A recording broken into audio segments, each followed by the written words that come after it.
محترم مہمانان گرامی، حاضرین کرام، کسی بھی انسان کے لیے اس سے بڑی کوئی سعادت نہیں ہو سکتی کہ وہ نبی کریم صلی اللہ علیہ وسلم کی شان اور ان کی سیرت کے حوالے سے اپنے زبان سے کچھ لفظ کہہ سکے، چونکہ یہ وہ عمل ہے جو دنیا کا اعلیٰ ترین عمل ہے۔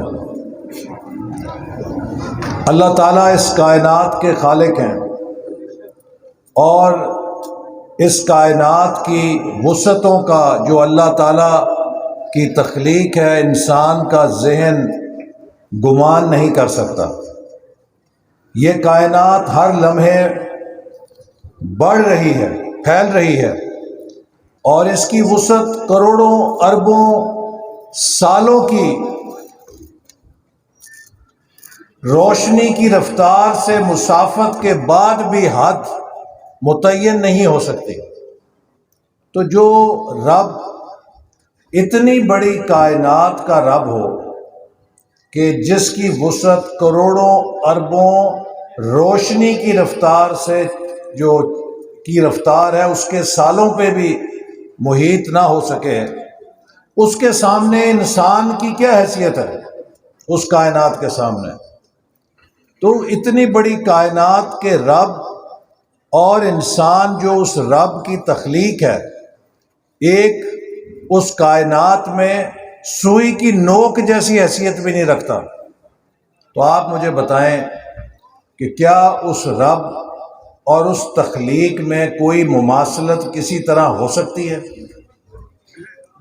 اللہ تعالیٰ نے صرف ایک چیز میں اپنی اس مخلوق کو اپنے ساتھ شریک کیا ہے، اور وہ یہ عمل ہے کہ اے ایمان والو، میں اور میرے فرشتے بھی نبی کریم صلی اللہ علیہ وسلم پر درود بھیجتے ہیں اور تم بھی ان پر درود بھیجو۔ یہ اتنی اعلیٰ اور عرفہ تحفہ ہے کہ جس میں اللہ تعالیٰ نے اپنی مخلوق کو ایک خدائی عمل میں شریک کیا ہے کہ جو کام میں اور میرے فرشتے کرتے ہیں اس میں ہے لوگوں تم بھی شریک ہونے کی میں اجازت دیتا ہوں، اس کام کو تم بھی کرو۔ تو اس سے پتہ لگتا ہے کہ یہ عمل اللہ تعالیٰ کو کتنا پسند ہے۔ اللہ تعالیٰ نے جب سے انسانوں کو تخلیق کیا تو انسانوں کی ہدایت کے لیے نبوت کا چشمہ جاری اور ساری کیا۔ 1,24,000 پیغمبر آئے، لیکن نبی کریم صلی اللہ علیہ وسلم کی شان یہ ہے کہ جہاں وہ وجہ تخلیق کائنات قرار پاتے ہیں وہیں وہ خاتم النبیین بھی ہیں۔ قرآن مجید میں تقریباً 100 کے قریب آیات ہیں جو ان کے آخری نبی اور رسول ہونے پہ شہادت دیتی ہیں، اور خود نبی کریم صلی اللہ علیہ وسلم نے فرمایا کہ نبوت کی عمارت ایسی تھی کہ جس میں ایک اینٹ کی کمی تھی، اور وہ آخری اینٹ میں ہوں کہ میرے لگنے کے بعد یہ عمارت اب مکمل ہو گئی ہے۔ تو میرے بھائیوں، جب ہم نبی کریم صلی اللہ علیہ وسلم کو خاتم النبیین کہتے ہیں تو بات یہاں پہ ختم نہیں ہو جاتی، بات یہاں سے امت کی ایک نئی سمت میں شروع ہوتی ہے کہ جب نبی کریم صلی اللہ علیہ وسلم نے آخری حج کے موقع پہ امت سے شہادت لی کہ کیا میں نے اپنا فرض پورا کر دیا ہے، اور اس کے بعد جب وہ رخصت ہو گئے تو یہ ذمہ داری، چونکہ اب نبوت کا سلسلہ بند ہو گیا ہے، تو جو کام ہدایت کا یا شہادت کا نبی کرتا تھا اب وہ ذمہ داری امت کے اوپر آ گئی ہے۔ امت کی ذمہ داری ہے کہ اس نے دنیا کے کونے کونے میں اللہ تعالیٰ کے پیغام کو، ہدایت کو پہنچا کر شہادت دینی ہے۔ میرے بھائیوں، آج سوچنے کی یہ بات ہے کہ کیا ہم اس کام کو جو نبی کریم صلی اللہ علیہ وسلم ہمارے ذمے ڈال کر گئے ہیں کہ ان کے بعد ہم نے انسانیت کو اللہ کا پیغام پہنچانے کی ذمہ داری ادا کرنی ہے، کر رہے ہیں یا نہیں کر رہے؟ آپ کو پتہ ہے کہ ملیشیا میں اور انڈونیشیا میں اسلام کیسے پہنچا تھا؟ وہاں پہ کوئی تبلیغ کے قافلے نہیں گئے تھے، وہاں پہ کوئی فوجیں اسلام کی فتح کرنے کے لیے نہیں گئی تھیں۔ یہ جو پورا علاقہ ہے جسے ہم فار ایسٹ ایشیا کہتے ہیں، جس میں ملیشیا، انڈونیشیا جیسے، انڈونیشیا سب سے بڑا آج اسلامی ملک ہے، وہ کیسے بنا تھا؟ اس کے پیچھے عرب تاجر تھے۔ ان عرب تاجروں کے کردار میں نبی کریم صلی اللہ علیہ وسلم کی دعوت پر ایمان لانے کے بعد جو تبدیلی آئی، اس تبدیلی کو دیکھ کے وہاں کے لوگوں نے اسلام کو اختیار کیا۔ یہ تو بڑے کرخت قسم کے عرب تاجر تھے، یہ تو کوئی پیسہ نہیں چھوڑتے تھے، یہ تو ہر کام کر لیتے تھے ہمارے ساتھ، ایک دم یہ فرشتے کیسے ہو گئے ہیں؟ اور پوچھا تم لوگوں کو کیا ہو گیا ہے؟ انہوں نے کہا اللہ کا ایک رسول ہمارے پاس آئے ہیں اور وہ اللہ کے رسول پہ ہم ایمان لا کے ہم انسان بن گئے ہیں۔ تو وہاں کے لوگوں نے کہا کہ یہ کون سا دین ہے جس نے اتنا لوگوں کو تبدیل کر دیا ہے، انسان بنا دیا ہے، تو کیوں نہ ہم بھی اس دین کے اوپر ایمان لے آئیں؟ تو میرے بھائیوں، مسلمانوں کے کردار سے اسلام ان علاقوں میں پھیلا تھا۔ میں اکثر یہ بات کہتا ہوں کہ آج اگر ہمارے نعرے کوئی سنے، ہماری کانفرنسیں کوئی سنے، ہمارے حج اور عمرے کوئی دیکھے، تو وہ یقین نہیں کر سکتا کہ ہمارے معاشروں کی جو اصل صورتحال ہے یہ وہی مسلمان ہیں جو ہر سال لاکھوں کی تعداد میں حج اور عمرہ کرنے جاتے ہیں۔ کوئی باہر سے شخص آئے، وہ یقین نہیں کر سکتا کہ یہ وہ لوگ کہ جو ناموس رسالت صلی اللہ علیہ وسلم پہ گردنیں کٹانے کے لیے نعرے مارتے ہیں، ان کی جب عمل کی بات آتی ہے تو وہاں پر لگتا ہے کہ ان کا نبی پاک صلی اللہ علیہ وسلم کی سیرت سے کوئی تعلق نہیں ہے۔ آپ مجھے بتائیں کہ آپ نے کیا یہ نہیں فرمایا کہ جو ملاوٹ کرتا ہے وہ ہم میں سے نہیں؟ میں امریکہ میں پڑھا ہوں، وہ غیر مسلم ملک ہے، لیکن آج یورپ اور امریکہ ترقی کر رہے ہیں ان اصولوں پر عمل کر کے جو ہمارے نبی کریم صلی اللہ علیہ وسلم نے ہمیں دی ہے۔ اگر نبی پاک نے فرمایا کہ جو ملاوٹ کرتا ہے وہ ہم میں سے نہیں، تو یورپ اور امریکہ میں ملاوٹ کرنا گناہ بنا دیا گیا ہے۔ لہٰذا وہ معاشرے آج بہت آگے نکل گئے ہیں۔ یہاں نارووال کے اندر آپ سے میں سوال کرتا ہوں کہ ضلع میں کتنی دکانیں ہیں جن کے بارے میں کوئی ہاتھ کھڑا کر کے قسم کھا کے کہہ سکتا ہے جی فلاں دکان تے چلے جاؤ، دودھ کا 100% خالص گلاس ملے گا تو ہمیں؟ ایک آدھی دو چار ہوں گی نا۔ پورے پاکستان میں کتنی دکانیں ہیں؟ چند ہوں گی، چند اللہ سے ڈرنے والے لوگ ہوں گے۔ کیا یہ حقیقت نہیں ہے کہ 95-99% دودھ جو ہے وہ ملاوٹ والا ملتا ہے؟ کیا یہ حقیقت نہیں ہے کہ ہمارے تول برابر نہیں ہوتے؟ کیا یہ حقیقت نہیں ہے کہ ہمارے بازار، ہمارے محلے گندگی کا ڈھیر نہیں ہوتے اور ہم اپنی گلی میں جھاڑو دینے کو اپنی توہین سمجھتے ہیں، جبکہ ہمارے نبی پاک صلی اللہ علیہ وسلم کی سنت یہ ہے کہ انہوں نے اپنی گلی میں اپنے ہاتھ سے جھاڑو دے کے صفائی کر کے ہمارے لیے مثال قائم کی کہ مسلمان وہ ہے کہ جس کا محلہ، جس کی گلی صاف اور اجلی ہو۔ کیا یہ حقیقت نہیں ہے کہ نبی پاک صلی اللہ علیہ وسلم کی یہ تعلیم ہے کہ اپنے سے کمزور پہ رحم کرو، اور ہم اپنے سے کمزور پہ ہی طاقت چلا کے اپنی بہادری منواتے ہیں؟ کیا ہمارے معاشرے میں عورتوں کے ساتھ تشدد نہیں ہوتا؟ نبی پاک صلی اللہ علیہ وسلم نے اس دنیا سے رخصت کے وقت دو باتوں کی تلقین کی امت کو: اے میری امت، نماز نہ چھوڑنا، اور اے میری امت، تمہارے کنٹرول میں جو کمزور ہیں، تمہاری خواتین اور تمہارے ملازم، ان پہ رحم کرنا۔ کیا ہم کمزوروں پہ رحم کرتے ہیں یا ظلم کرتے ہیں؟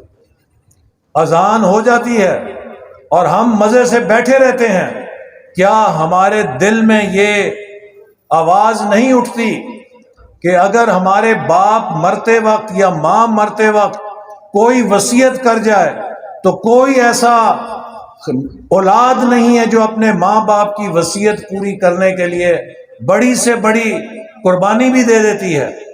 لیکن ہمارے نبی کریم صلی اللہ علیہ وسلم نے آخری وصیت یہ کی کہ اے میری امت، نماز نہ چھوڑنا۔ اگر ہم ان کے صحیح ماننے والے ہوتے تو کسی نماز کے اوپر ہماری مسجد میں تل رکھنے کی جگہ نہ ہوتی، بھری ہوتی نمازیں۔ ہم گھروں میں بھی نماز پڑھنے کو اپنے لیے بوجھ سمجھتے ہیں۔ آج نبی پاک صلی اللہ علیہ وسلم نے فرمایا کہ جو ایک انسان کسی کا قتل کرتا ہے، پوری انسانیت کا قتل کرتا ہے۔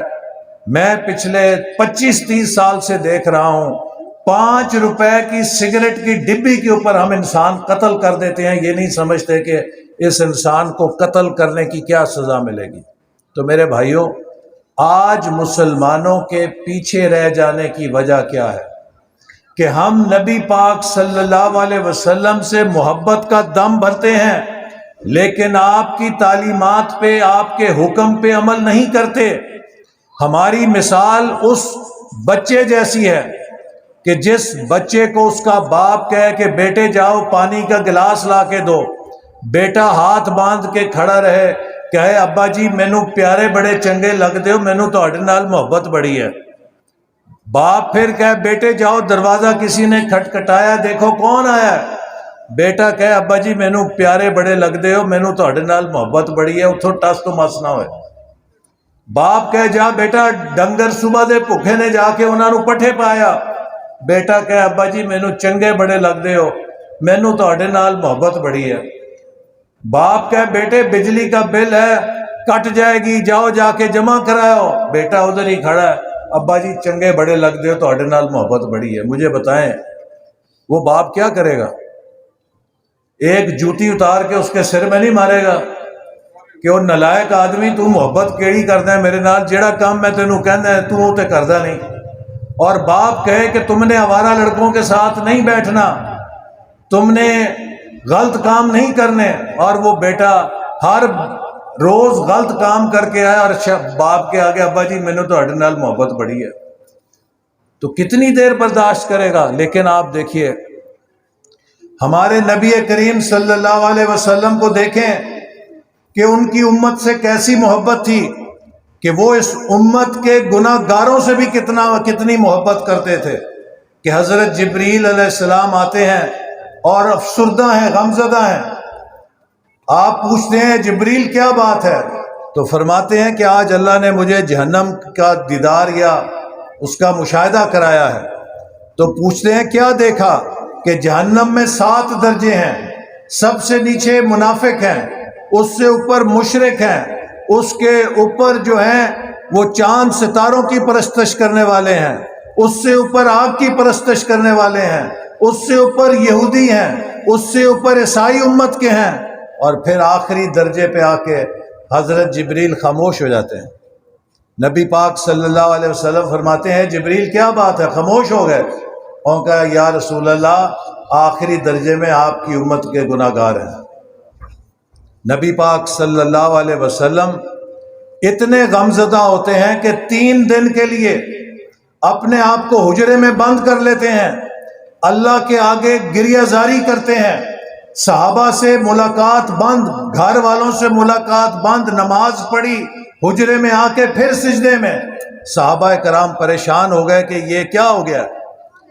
حضرت ابو بکر رضی اللہ عنہ سے کہا کہ پوچھیں جا کے، کوئی جواب نہیں ملا۔ حضرت عمر رضی اللہ عنہ سے کہا آپ پوچھیں، کوئی جواب نہیں ملا۔ سلمان فارسی رضی اللہ عنہ کو کہا، کوئی جواب نہیں ملا۔